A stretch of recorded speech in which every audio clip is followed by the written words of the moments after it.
Hi, everyone. Thank you for joining me. I'm Joe George. I am a solution focused practitioner who's a licensed professional counselor, a former teacher, a former coach, not life coach, but athletics coach. And uh, I've been in education now for 29 years. I was a teacher for 10, got my master's in curriculum and teaching, fell in love with counseling, decided that was a better way to maximize my strengths and minimize my weaknesses to help people. And it's been a great ride ever since. So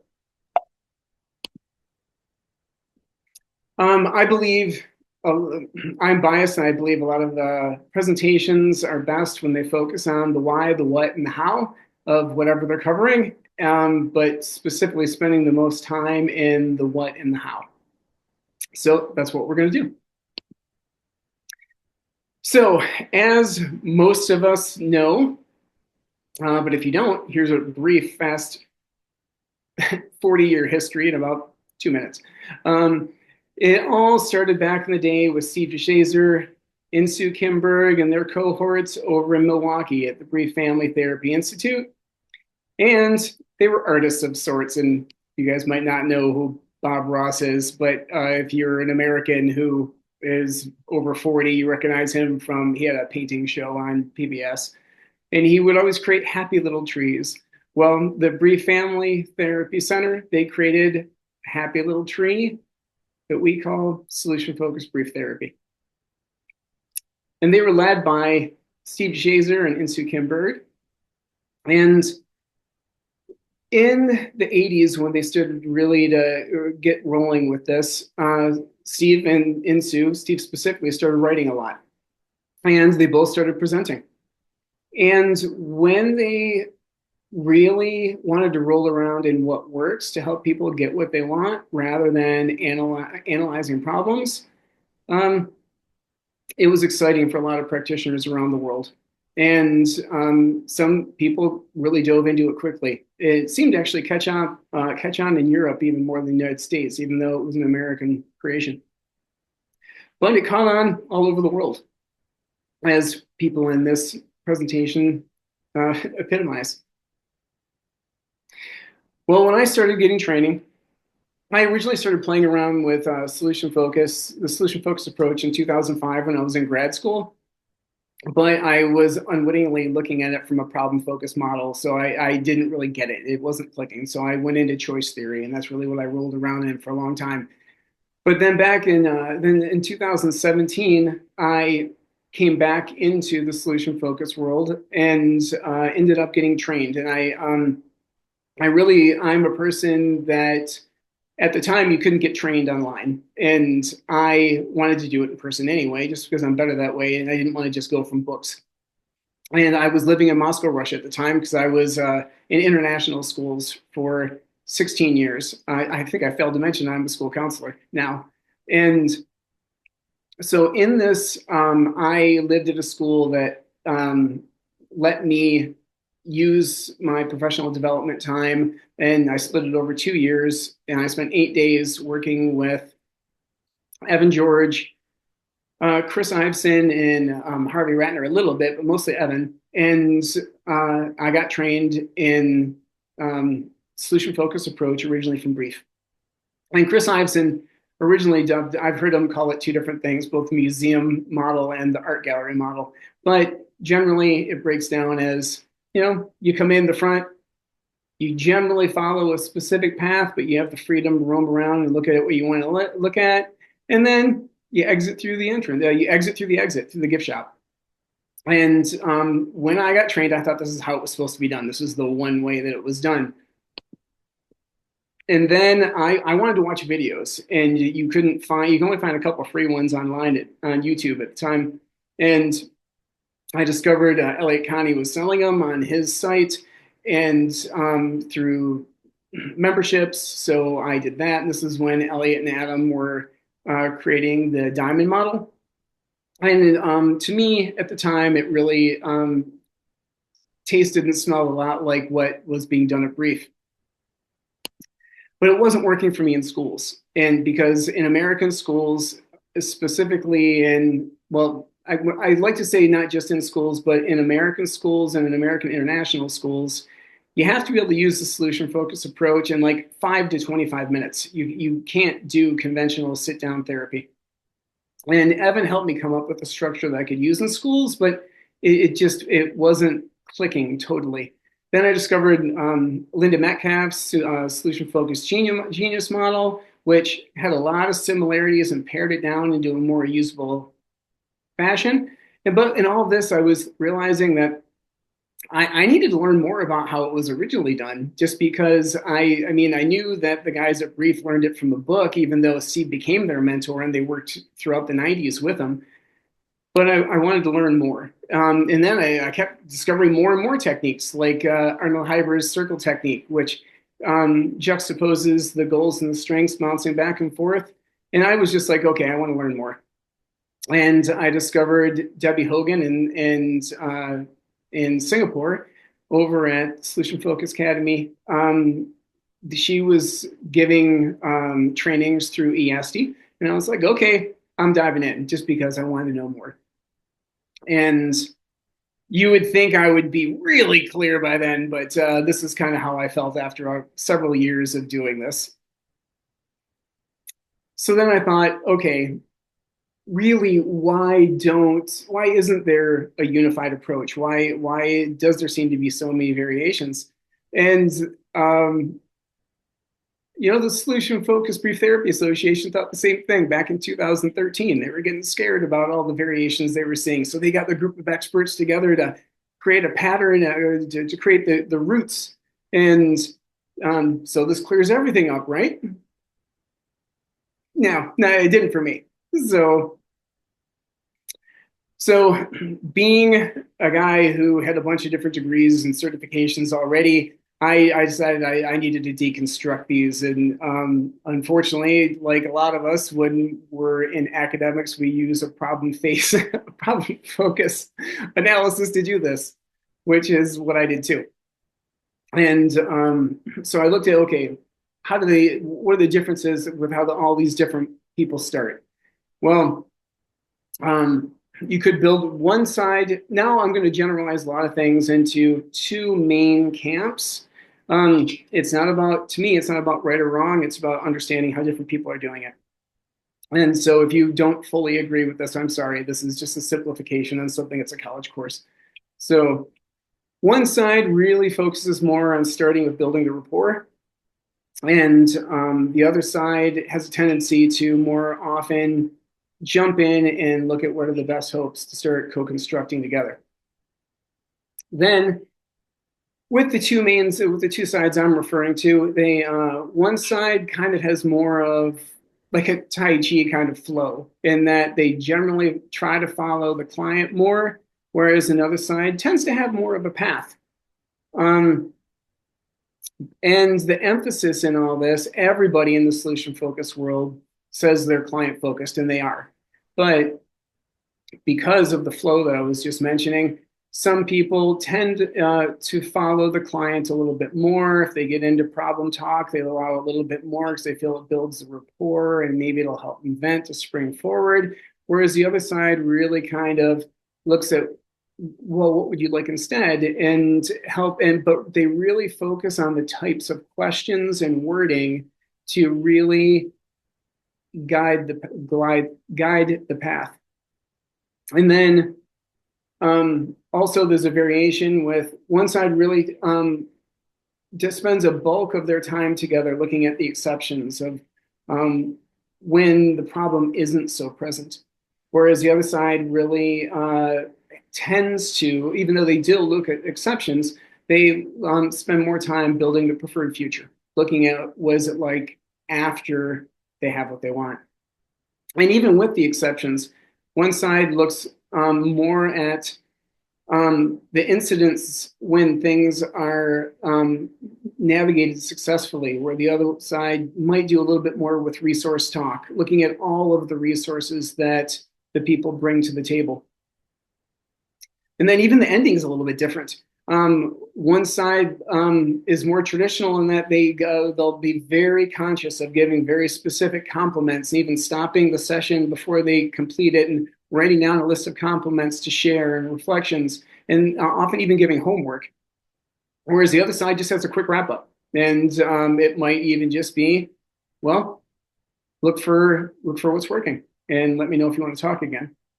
And then about 6 years ago, Mark McCurgo, a Scottish colleague of all of ours, decided he wrote an article and he dubbed these two camps Solution Focus 1.0 and 2.0. And this really rubbed a lot of people the wrong way.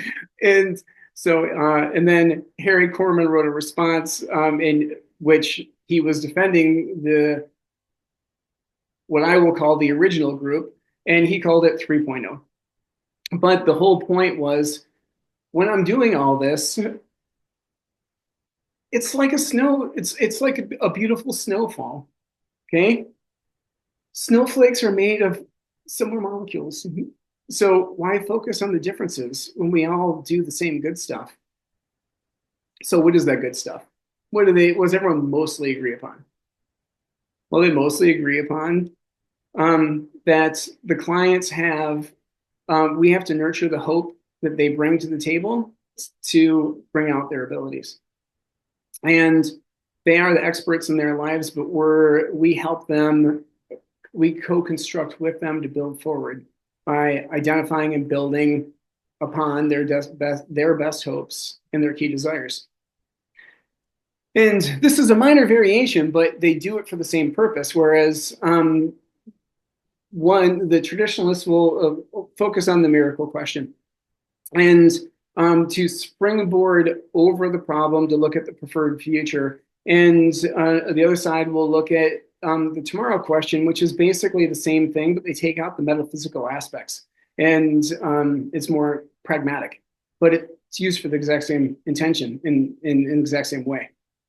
And then they all use solution talk. I don't care. Like some people actually even get very irritated that with the variations of these words, with exceptions and resources and instances and what works. But it's all solution talk. It's helping build what works to co-construct and move forward. And my son's walking in the door right now. Some of my biggest realizations were that not knowing is tough. I had a YouTube channel. I still have it, but I don't use it much anymore. That I used to interview people around the world. And I remember when I was interviewing Evan George, and I asked him,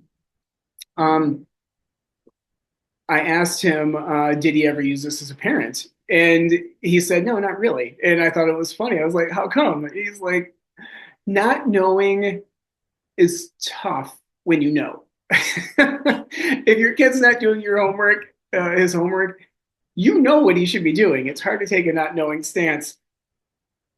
Funny. And the problem is when we do this in the solution focused world, you'll find people even getting somewhat condescending towards each other and very defensive and passionate because they know the right way to do it. Whereas other people are chill and they just they like to roll with it and think about similarities and differences and just go with it. Ironically enough, Confucius came up with the same idea a long time ago. And also to use solution focus in schools, in American schools specifically, I needed to SF it because I needed to be able to do all this in 5 to 25 minutes. And Confucius realized that too. We need to bring, like, say, for example, when I mentioned Harry Corman earlier in his response to Mark McCurgo, that his main point was Steve DeShazer's, if it ain't broken, don't fix it. But when we all have our own strengths, and I know this isn't necessarily, I was in Terry Show's presentation earlier, where she was saying that solution focus is not a strengths-based approach, but we all have things we're good at that work for us. And we can't just take those out of ourselves. So we have to be able to look at our situations and use what works, bringing it together with the solution-focused approach. So what we're going to do now, Wow, I'm really on track right now. I'm almost following the exact timeline I put out. We're going to focus on you. And so we're going to do an interactive activity that I hope works. That, but we're going to do it as a group activity that's going to be a reflection. And how do we come up with the best hope? Well, I look at it as we're all here for similar purposes. We want to be better at what we do, that we're passionate about. So we want to help more people. And but when you look at it as what does that mean? Well, you're all solution focused wizards already. But I'm a sci-fi fantasy dork. Um, I think of the Lord of the Rings. And yes, you're all wizards, but our best hope for this activity is to make solution focused white wizards. That we can make ourselves even better. So, what I'd like to do is I was originally going to have you get out a piece of paper and do this, but we're going to do it through some typing if you don't mind. So, with that, could you please go to this Mentimeter? Go to this site if you can, plugging it in. If you go to menti.com, you can just put in that code. And unfortunately, I can't do the live link in here.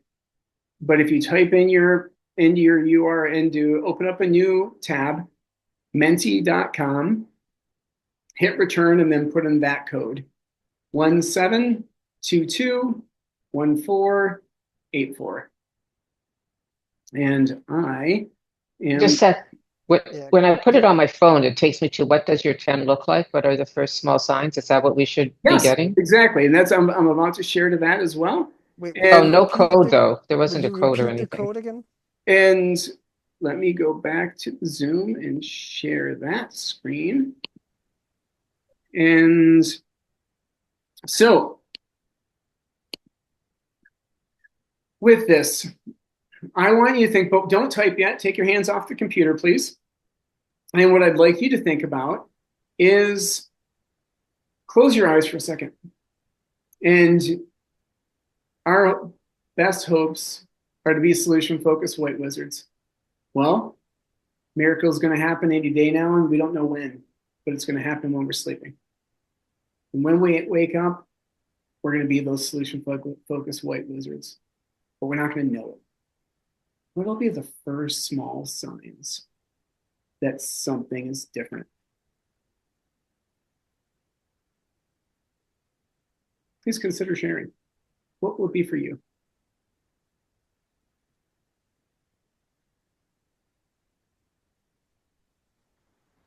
Could you repeat the question again? Sorry. Sure. I have to deal with cafe bar thing. So could you just tell me one more time? When you wake up and you are a solution focused white wizard and everything is clicking, what'll be the first small signs that something's different?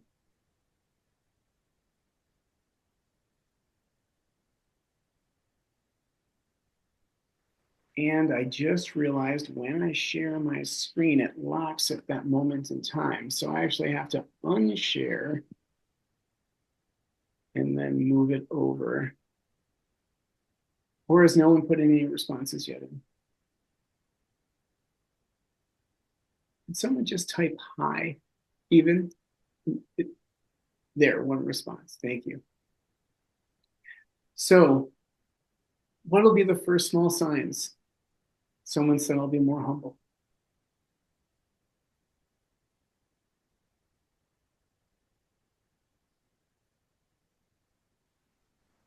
Excellent.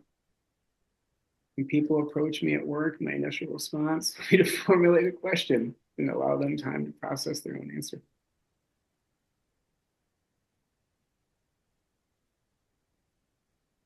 For me, I'm consistently present.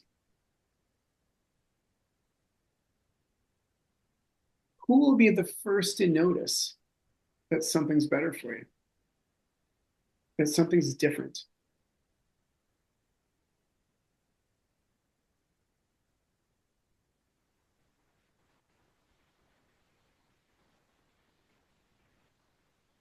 How will they know? What will they see?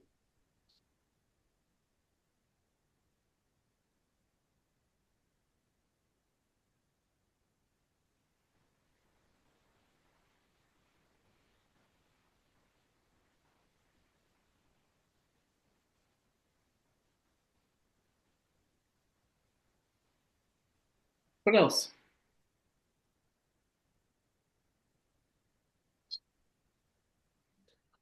If these are your 10, as one thing, Adam forwarded some research with some other people, and one thing I liked is that research has shown that even if you don't verbalize or share, as long as you're thinking about it, you're getting a lot of the same effects. So, with that, let's think if these are your 10, if this is your butterflies and puppy dogs and all the good stuff that's going on, let's think of what number would you put yourself at now? And what's helping you stay there and not be lower? What works? If you could try that next screen now, it might let you in. I just advanced.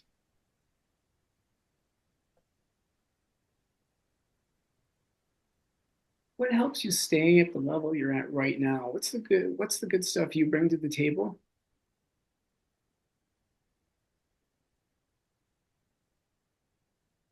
Like I mentioned, I was a teacher and a coach. I backwards design everything, looking at what do I want at the end? How do I get to it? Which mirrors the solution focused approach pretty darn well. I also I was a coach, very successful coach, who was good at breaking down complicated ideas into parts and getting the athletes to do those parts and put it together. For you, what helps you stay here?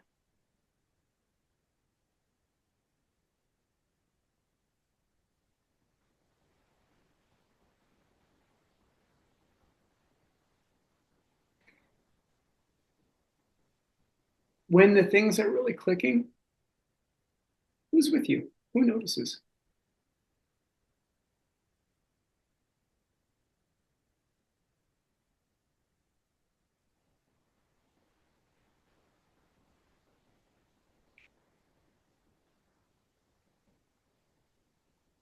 What else works? Everybody gets in a rut sometimes. What do you do to help yourself stay where you are?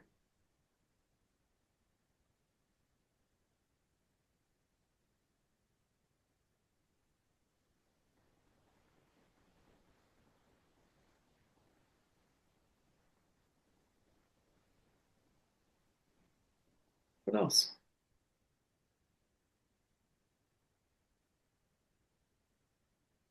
Let's reconnect, be intentional, remind myself with clients with experts, get inspired.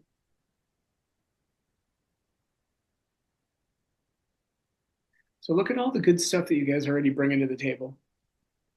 With all this, tomorrow, you're not going to be at the number that you thought of a minute ago. I don't know what you're going to be at, but you won't be at the same spot. When you're one step higher, what'll be the first small signs that you moved up?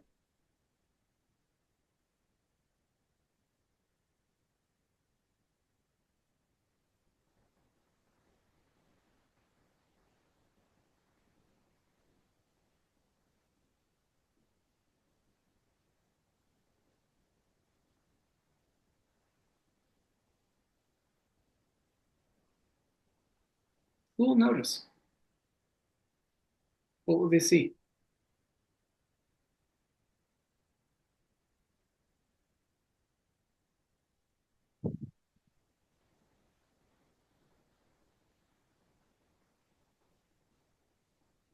What else?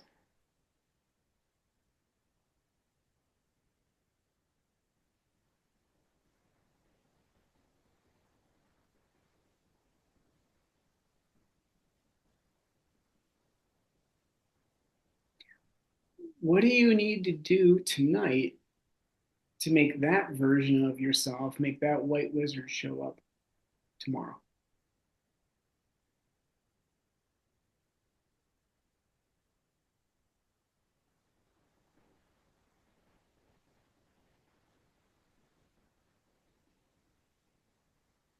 Who's going to notice? Who can help?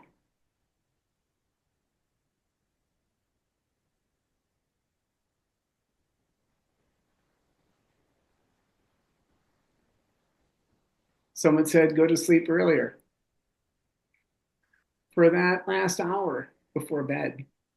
What's going to help you get into a proper chill mode so you can?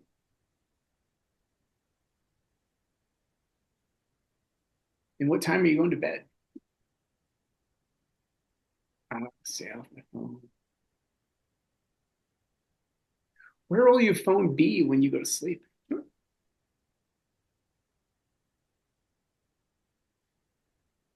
And what will you do instead of being on your phone? Complain less. What will you do more?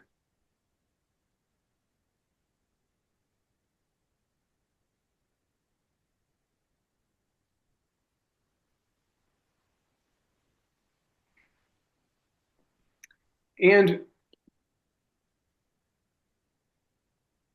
obviously, this is somewhat of a superficial practice, but it's something that um, I know a lot of us do this on a daily basis, but we don't regularly stop and practice some of the same stuff ourselves and walk through it. What do you notice about yourself as you reflected?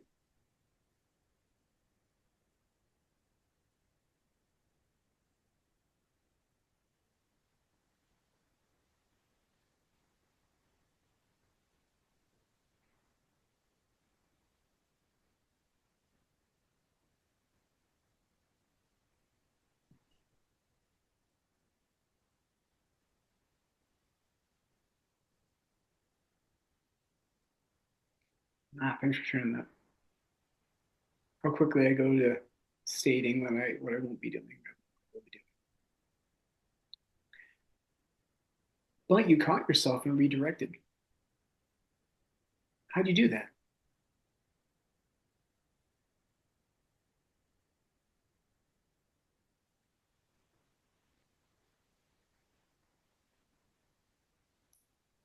Silence is oxygen.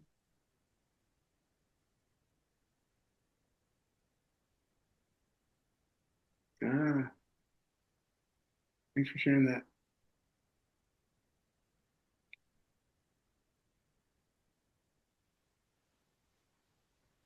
What else?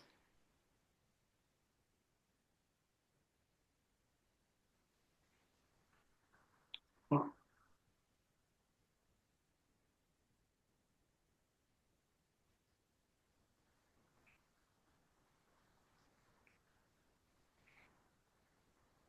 excellent. Okay, so let's go back to sharing my screen again and look at, we're going to go to a whole group model in a second. But with this, um, conclusions I came to as I was studying all of these different ways of doing the approach was for me, I had to build off of what did work for myself. And what I found myself doing as an educator was building around a backwards design model and breaking things into parts. So I'd start at the beginning with, looking at what's wanted now and then what's wanted after I have it and helping the person I'm working with do those things. And I look at it as a three-part thing of what's wanted, what works, and what's next. And again, I needed to build off of what worked for me to be genuine. And to do that, I couldn't focus on questions. I had to focus on helping myself get out of my own way. I had to look at solution focus listening, which is reframing. Actually, solution focus looking, which is reframing, and solution focus listening, which is not knowing. When I focus on those two things, um, the questions come. When I focus on the questions, I become solution forced, not solution focused. So the only way I could get out of my own way was to build on what works. And then last, um, building what's next is kind of unconventional. I realize in a lot of the solution focused world, they really just do some variation of the what's wanted and the what works. For me, I encountered thousands of parents and kids that knew exactly what they wanted, and they had no idea how to get there. And the argument that the power of solution focus is what they put together when they leave, I looked at it as I encountered literally thousands of people that contradicted that thought. And but I did, rather than giving them homework, I looked at it as helping them co-construct what's next. Uh, they gave themselves their homework, and they were literally connecting the dots in that backwards design model, building towards their 10 in that scale. And that's just what works for me. So it doesn't mean it's right, it's wrong. It just that's what works for me. So now with this, I have some free things I can toss in the chat after I unshare. Um, if people are interested in this specific angling of the solution focused approach, I have a whole bunch of free stuff online. I used to have a business that I decided I needed to focus more on my family and my mental health. I was burning myself out doing too much and for others not taking care of myself because I had hubris as well. And then I really wanted to help everybody and I wasn't helping myself. And so I just dumped it all free online. And if people like it, great. If they don't, that's fine too. So with that, I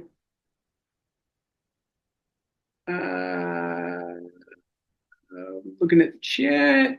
Okay, so with this, I will toss in my question for you guys is, how about you? What's working?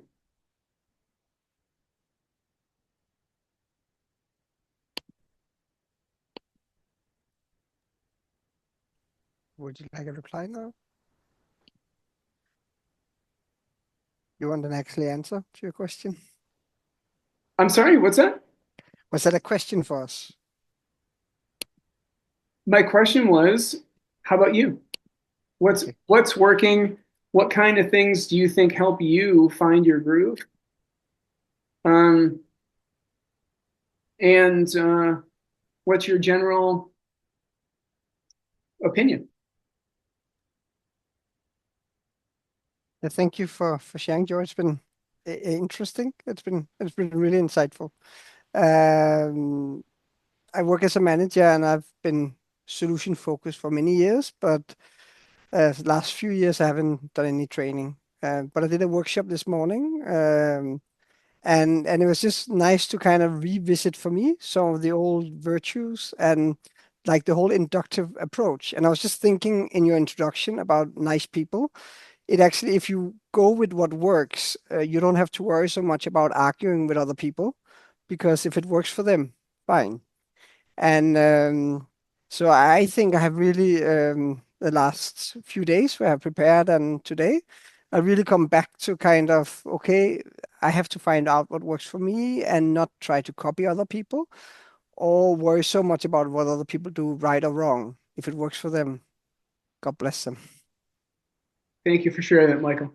Um, yeah, it's funny because I don't know if how many people pay attention to the solution focused family. There was a ton of infighting in the past 6 years, and the funny thing is, all of them are amazing people, but they were attacking each other. And they get really like even some of the presentations today. I heard people really getting in on each other. Which is when it's all the same stuff, just packaged slightly differently. It's passionate people who need to take a not knowing stance with each other, and that's the thing I find amazing that when people get passionate, they sometimes stop listening. Um, Maybe what I'm seeing is that there is a difference between academia and people like maybe like me who I'm doing practical stuff. I'm working with different kind of people in public services with very marginal people, and they need, help in that moment. So I'm not very academically clean with what I do, but I really focus in using what helps people move forward, like help them find their ways. Sometimes I think that I have to do some psychoeducation and I just step in if I think they're having a very hard time finding their ways.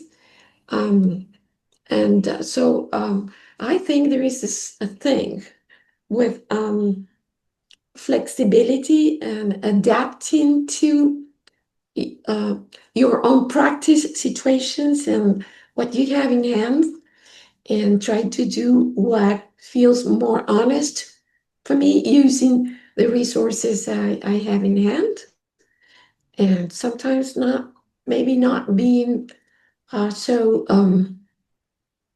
rigid on using something that is not working for that people in that moment.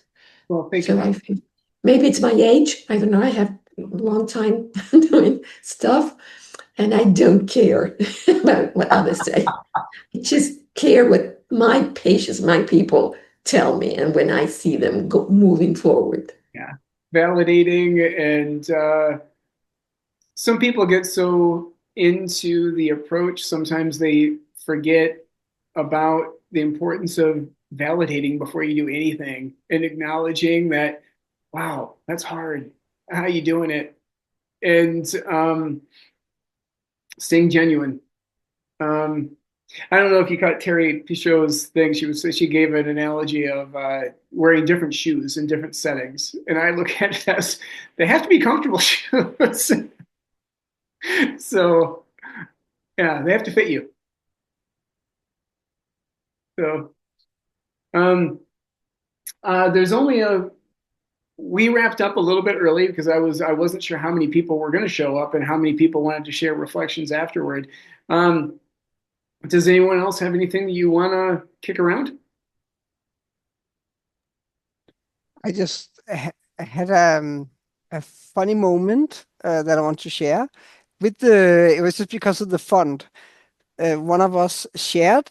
It looked to me like he was writing Hobbit building, but it was habit building. But in the whole ring, Lord of the Rings, I got all excited. I didn't know you could build hobbits. Um, it's yeah. Thank you, Michael. If you're not a Lord of the Rings fan, hobbits were central creatures to the whole series. So it's But as a white wizard, that is, those are the ones who actually solve the problems of the world. So if you can build more small little hobbits, it would be a good white wizard. White yes. wizard. That's thank you for concluding that analogy, Michael. That's awesome. Um, does anyone have any the next presentation, unfortunately, we're selling our we just bought a house and we have people coming to look at the place that we're here, so I'm gonna have to miss the next one. But for the next one, does anyone have is there anyone you're excited about that you're gonna jump into? Yeah, I have to look out what's left. I need to go to see what's left. Ah, okay. Okay. We're Because well, it's kind of we go in the moment, and we've got a bit of time now, so I'll go check what's next. So I haven't excellent. really planned ahead. I'm just still chewing on this presentation of you, and I've been attending, what is this, the 13th one, so it's 13 hours of this, and I seem to glide through most, but now and then one just stops me in my tracks, and I need to really think. I just want to say thanks for sharing, and I think your expertise comes from life experience and hard life experience and working things through to make it work for you. And it's very nice to get to a point where I agree with Susanna about not caring what people think. You've got to stick to who you are and make this thing fit you. Yeah, comfortable shoes. Otherwise, what are you doing? So I like that. But I have to chew through this again, and so I'll put my email in the comments if you are okay, or in the chat box. If you're okay, just sending me those slides. Oh, sure. Would that be okay? Yeah. So that I have to work through this again, because clearly you've got a really good point, and definitely appropriate, and very much useful, especially where I find myself at the moment. So I do appreciate that. Well, let me make sure. Here, I'll put it in the chat right now, just so you can get it before you go. I have no problem sharing my slides. And I'll also, on that first slide, you'll see my email. If you ever want to kick anything around, give me a holler. Awesome. Much appreciated. Okay. Yeah, we're all quite unique, and we've got to really get attuned to that and work from that perspective onwards. So yeah, nice presentation. Really cool. Well, Joe, when I double clicked on the Google Doc, it didn't give me any permission to go there.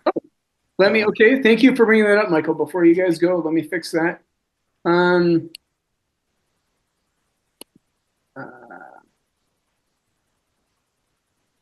That's why it's restricted. Anyone with restricted, yeah. I'm changing it right now. There you go. Everyone, try it again, please. Yeah, that's okay. Now, perfect. Well, have at it. My only request is if you're ever presenting and you use any of this, change it. Or mention you, right? Yeah, or at least put me in the notes in the end. Yeah, I hope. So, Nice. But you guys rock. I thank you so much for coming and staying. I know the people came in and out the whole time. If you ever want to give a holler, please do. And go now. Thank you. It's really go check out the next one and have a great day. Have a great weekend. Cheers. Thank you, Joe. Thank you. Bye. Bye-bye.